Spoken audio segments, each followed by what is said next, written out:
உங்களுக்கு ஜாக்பாட்லேயே ட்ரிபிள் ஜாக்பாட்னு கூட சொல்லலாம். ஏன்னா அவருடைய வீட்டை அவரே பார்க்கக்கூடிய அளவுக்கு பலம் மிகுந்தது. ஆனால் இங்கே அவருடைய வீட்டை அவர் பார்க்க மாட்டார். குடும்பம் வாக்கு தனஸ்தானத்தை பார்க்குறார், மகர ராசியை பார்க்குறார். மகர ராசியை பார்க்கும்போது வருமானம் பெருகும், பழைய கடன்லாம் தீர்ந்து போயிடும். ஆனால் புதுசாக கடன் வரும்.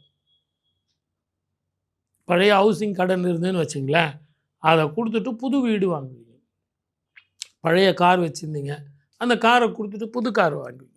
ஆக கடன் ஏற்படும், புதியதாக சொத்துக்கள் சேரும், புதியதாக உங்களுக்கு வருமானங்கள் வரும். அந்த இஎம்ஐ கட்டுற அளவுக்கு உங்களுக்கு வருமானம் வரும். எல்லாத்தோட உங்கள் பேரும் புகழும் சேரும்.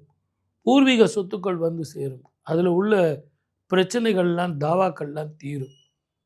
உங்களுடைய கோபத்தையும் உங்கள் உடல் ஆரோக்கியத்தையும் கவனம் வச்சுக்கணும். நேரத்துக்கு சாப்பிடணும், நேரத்துக்கு தூங்கணும்.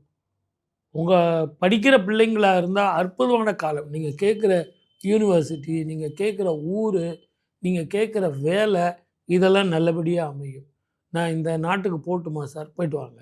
நல்லபடியாக நீங்கள் படிச்சிட்டிங்க சார், எனக்கு ஒரு நல்ல வேலை கிடைக்கணும் சார், கல்யாணம் பண்ணணும்ல அப்படின்னா ஒரு நல்ல வேலை பெங்களூரோ மைசூரோ, ஏன் நம்ம ஊர்லேயே அரசாங்க உத்தியோகம் ட்ரை பண்ணுறவங்க கூட என்ட்ரன்ஸ் எக்ஸாம் குரூப் 1, 2 இதெல்லாம் எழுதலாம்.